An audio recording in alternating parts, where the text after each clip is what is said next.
চাঁপাইনবাবগঞ্জে দুই কলেজের ক্রিকেট দলের মধ্যে বাকবিতণ্ডার ঘটনা ঘটেছে।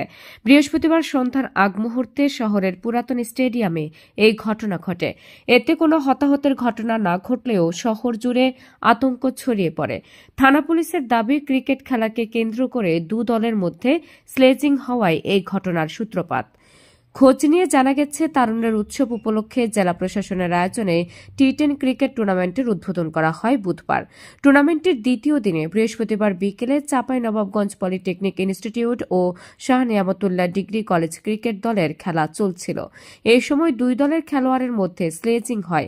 এক পর্যায়ে তাদের মাঝে বাকবিতণ্ডা হয়। এতে পলিটেকনিকের আজিজুর রহমান নামে এক শিক্ষককে বিবাদ মেটাতে আসলে শাহ নিয়ামতুল্লাহ কলেজের খেলোয়াড়েরা তাকে শারীরিকভাবে লাঞ্ছিত করেন।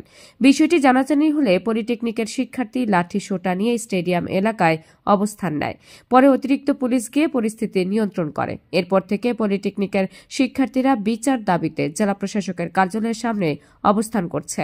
চাঁপাইনবাবগঞ্জের জেলা প্রশাসক আব্দুস সামাদ জানান, পরিস্থিতি নিয়ন্ত্রণে শিক্ষার্থীদের সঙ্গে বৈঠক চলছে। এখানে ক্রিকেট টুর্নামেন্টের ব্যবস্থা করছিল আমাদের জেলা প্রশাসক স্যার, তো সেখানে আমরা অংশগ্রহণ করি, কিন্তু আমাদের সাথে ম্যানেজিং কমিটির তেমন ফার্স্টে থেকে কোনো ঝামেলা ছিল না। কিন্তু খেলার এক পর্যায়ে যখন রানের যেই গড় সংখ্যাটা থাকে সেটা নিয়ে আমাদের প্রতিপক্ষ টিমের সাথে কিছু কথা কাটাকাটি হয়। তো এক পর্যায়ে সেটা ঠিক হওয়ার পরে আমাদেরকে বলা হলো যে 8 ওভার 4 বলের মধ্যে আমাদের খেলা শেষ করতে হবে। তো আমরা সেই রকমভাবে প্রস্তুতি নিয়ে মাঠে নামলাম। তো মাঠে নামার পরে দেখতেছি যে বিভিন্ন কারণে প্রতিপক্ষ টিমের প্লেয়ার, তারপরে আম্পায়ার আমাদের পক্ষে নাই। আমরা যেগুলো আপিল করতেছি বা আমরা যেগুলো ওনাদের সামনে তুলে ধরতেছি, ওনারা কোনোটাতে সাড়া দিচ্ছিল না। তো সে পর্যায়ে আমাদেরকে ফাটা বল দিয়ে খেলতে দেয়। তো আমাদের প্লেয়াররা ফার্স্ট এটা বুঝতে পারে না। তো যখন 2টা বল খেলার পরে যখন আমাদের প্লেয়ার বুঝতে পারলো যে বল ফাটা, তখন আম্পায়ারের কাছে বলার পরেও আম্পায়ার তখন বলতেছে যে তোমাদের এটা এখন দেখার এটা এখন সম্ভব না আমাদের পক্ষে দেখা, তোমাদের এটা আগে দেখার উচিত ছিল যে এই 2 বল খেলার আগে যে তোমাদের বল ফাটা কিনা।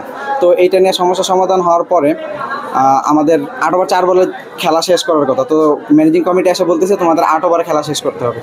তো এইটা নিয়ে আমাদের মাঝখানে ম্যানেজিং কমিটির সাথে প্রতিপক্ষ টিমের সাথে কথা কাটাকাটি হয়। তো এক পর্যায়ে আমরা সব কিছু মেনে নিয়ে আমরা আবার খেলা শুরু করি। কিন্তু খেলার এক পর্যায়ে আমরা প্রতিপক্ষ টিমের স্লেজিং করছি আর আমাদের প্লেয়ারদেরকে চিয়ার করতেছিলাম। তো সেই সময় প্রতিপক্ষ টিমের একজন প্লেয়ার আমাদের দিকে অ্যাগ্রেসিভ মোডে চলে আসে। তো এসে আমাদের এক ছোট ভাইকে কলার ধরে মাঠের মাঝখানে নিয়ে যেয়ে বলতেছে যে কাকে মারবি মার।